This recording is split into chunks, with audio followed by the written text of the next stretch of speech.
Hey everybody, it's March 24th, 2026, Day 25 of the US-Iran War, Operation Epic Fury. And in the last 12 hours of this showdown, the US is seriously looking at a high-stakes amphibious seizure of Iran's Kharg Island, the country's critical oil hub. We're talking F-35B Lightning IIs, a Marine expeditionary unit, and potentially even the 82nd Airborne being activated, placed on alert, and possibly heading toward the Middle East very soon. These stealth aircraft, the F-35Bs lifting off the decks of big-deck amphibious ships, and big deck is the actual technical term for those amphibious vessels, bring a game-changing short takeoff and vertical landing capability, plus an internal weapons bay packed with precision air-to-ground munitions that allow them to strike from miles out with surgical accuracy, operating just about anywhere in and around the Persian Gulf before the enemy even realizes they're in the area. Take a look at this map of Kharg Island. When you study it, there are numerous potential landing zones where an amphibious assault could be executed. And this is exactly what the Marine Expeditionary Unit was built for. Looking at the different sectors where amphibious assault vehicles could push ashore, F-35Bs could be circling overhead, providing air cover the entire time. Strikes on Kharg Island have already been conducted by the U.S. Air Force and U.S. Navy. But at this stage, physically seizing that island could represent the kind of strategic victory needed to force the Iranian Revolutionary Guard Corps to stand down from targeting vessels in the Strait of Hormuz. Is it the right strategic call? Is it the safest environment to put our troops in? That will become clearer as this operation continues to develop. But let's shift to some of the latest breaking developments around the globe and some of the rhetoric we're hearing from the Iranian Revolutionary Guard Corps. This should be interesting. So Germany has entered the conversation, lamenting what they're calling Trump's avoidable and unnecessary war with Iran, stating this entire conflict is completely unwarranted. Sounds like Germany is perfectly comfortable with Iran sitting on 10,000 ballistic missiles and a nuclear weapons program. Interesting take. It's almost as though Germany genuinely cannot recognize a legitimate threat when one is right in front of them. Didn't see that one coming at all. And then, CBS News reported that Iran received back-channel messages regarding potential talks with the Trump administration, suggesting some form of dialogue could be underway. Meanwhile, conflicting statements from the IRGC insist no negotiations are happening and that they will never capitulate under any circumstances.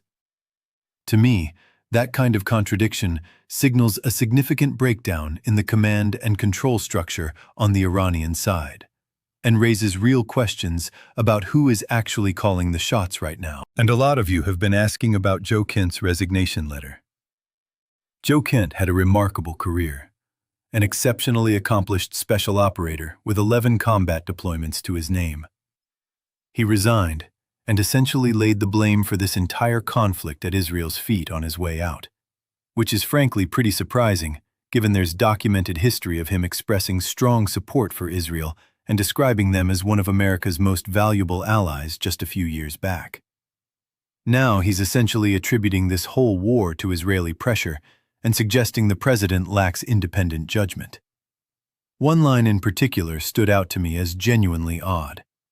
He wrote that high-ranking Israeli officials and influential voices in the American media ran a disinformation campaign that fundamentally undermined the America First platform, speaking directly to President Trump, and manufactured pro-war sentiment to push for a conflict with Iran. He claimed this echo chamber was used to mislead the president into believing Iran posed an immediate threat to the United States, that a strike was urgent, and that a clean, rapid victory was achievable. Now, at the end of the day, all of these generals, General Ray, General Kane, they all have access to the operational plans. Briefing senior leadership on the operational plan is literally the first thing that happens. And when you look at that operational plan, there is no scenario where this is a quick, decisive victory like Venezuela. This is a multi-phase, multi-month operation. The exact projected timeline is classified because you don't hand the enemy a countdown clock. So the idea that senior generals sold leadership on a swift, easy win just doesn't line up with how these briefings actually work. Then he goes on to say, this was a deliberate deception, and that it mirrors the same playbook the Israelis used to pull America into the catastrophic Iraq War, which cost thousands of American lives. He says we cannot repeat that mistake. Again, he's pinning everything on Israel, but that one specific claim is where I genuinely want to sit down with Joe and dig deeper into his reasoning. And here's why I'd push back hard on that particular point. I would trust his argument a lot more if he had acknowledged that the Iraq War was ultimately driven by Bush and Cheney's desire for no-bid contracts through Halliburton, a company that reportedly generated over $100 billion from that conflict. Combined with the post-9/11 national mood, where the American public was demanding retribution and someone to hold accountable, they found their opening in Iraq and Afghanistan and proceeded to construct massive, fully equipped forward operating bases, complete with Starbucks, Pizza Huts, and Burger Kings, all supplied through Halliburton. Placing the full weight of that on Israel feels like it's glossing over some very significant domestic motivations. That omission tells me there may be something else going on beneath the surface here. But stay with me on the F-35B, the Marine Expeditionary Unit, and the potential 82nd Airborne operation to seize the Strait of Hormuz. Because what the F-35 could do next will completely reshape everything you thought you understood about modern air power. Iran's IRGC has kept the pressure on. They're calling their campaign Operation True Promise 4, their branding for this phase of the fight. They've released footage of cluster munitions reportedly being loaded onto their ballistic missiles, though according to current reports, they only managed to get one of those off in the last 24 hours, aimed toward Tel Aviv and other parts of Israel.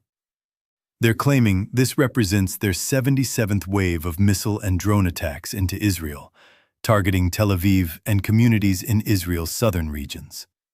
They're also continuing to probe U.S.-affiliated installations across the Gulf, though no new confirmed strikes have been reported as of today. But Iran is staying loud. Here's what they actually said, and I think this is worth knowing. They formally demanded the surrender of U.S. President Donald Trump and Israeli leadership. They vowed that attacks would continue with full intensity until their enemies submitted completely and unconditionally. Meanwhile, CENTCOM has continued applying pressure through targeted strikes against pro-Iranian militias operating in Iraq, really taking the fight to those forces. Likely, A-10s, absolutely unleashing on those militia positions. And the MU, along with the 82nd Airborne, could potentially be redirected toward Iraq as well, particularly the 82nd Airborne, if a precise, surgical operation is needed to completely root out the remaining militia infrastructure in that country. Because remember, one of the central objectives here is dismantling Iran's entire proxy army network. These operations appear to be tracking reasonably well against the timelines I've been following.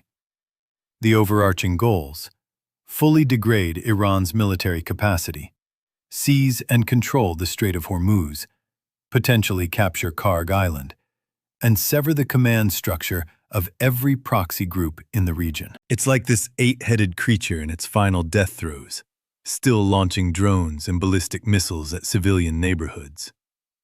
Because Kharg Island sits like a small coral outcropping roughly 25 kilometers off Iran's coastline in the northern Persian Gulf. It's compact, maybe a third the size of Manhattan, but it processes nearly the entirety of Iran's oil exports, with deep water facilities capable of loading supertankers carrying up to 7 million barrels per day. Iran's rhetoric at this point is pure chest-thumping, but their missile inventory is depleting fast, with reports indicating they now have fewer than 1,000 ballistic missiles remaining. That's still a meaningful number, but consider the scale. They started this conflict with roughly 2,500. They've burned through more than half. That's significant. The F-35B, operating alongside the A-10, is out there, ready to suppress any IRGC attempt to reinforce the island. And they would absolutely light up any fast attack craft trying to close the corridors needed for additional amphibious ships and marines to complete the island's seizure. Those IRGC launches might look intimidating on paper, but against American air supremacy, they're essentially running headfirst into a wall, with their stockpiles rapidly shrinking. But imagine the regime watching their prized oil lifeline suddenly fall under the shadow of American military steel. How long before all that fierce, forceful rhetoric quietly transforms into genuine panic? Pretty quickly, in my estimation. The U.S. currently has roughly 5,000 Marines accelerating toward the region across 2 Amphibious Ready Groups. The 31st MEU aboard the USS Tripoli LHA-7 and accompanying vessels repositioned from the Indo-Pacific, plus the 11th MEU riding with the USS Boxer ARG, rerouted ahead of schedule from the west coast. Initial CENTCOM airstrikes have already demolished the island's military defensive infrastructure, while deliberately leaving the oil production facilities completely untouched. Exactly consistent with what President Trump has described publicly.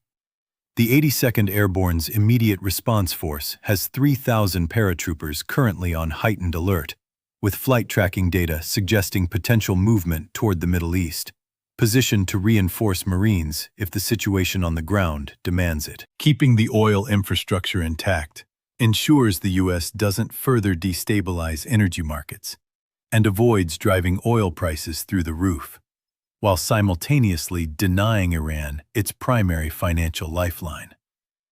Because if you can keep that oil flowing to China while cutting Iran out of the revenue loop, and reports suggest each oil tanker generates around $100 million for the regime, then you're simultaneously protecting U.S. interests by maintaining global energy flow while choking off the IRGC's cash supply and restoring freedom of navigation through the Strait of Hormuz.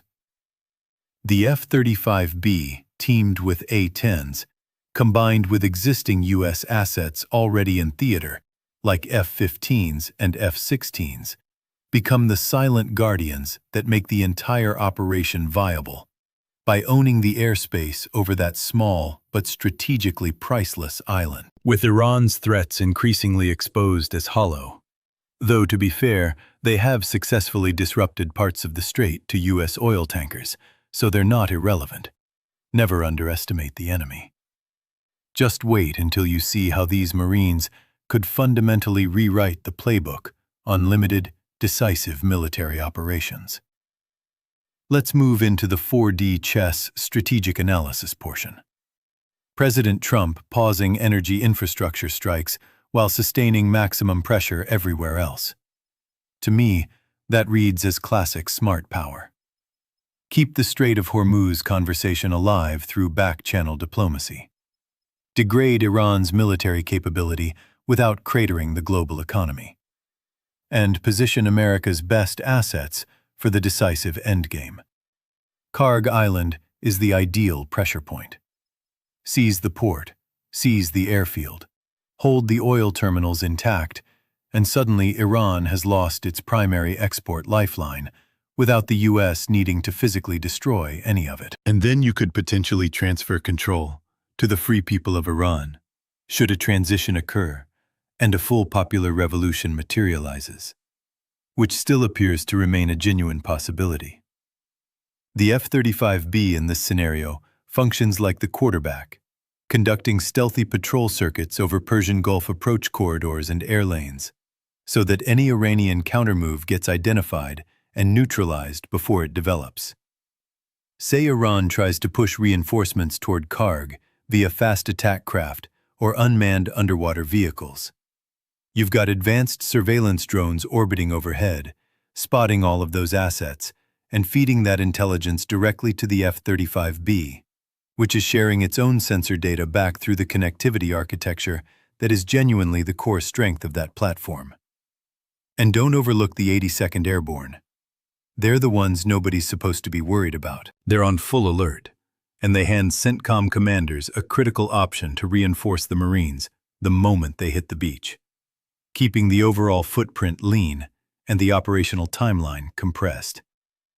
Tier 1 operators going in is a fundamentally different proposition than committing a full conventional ground force.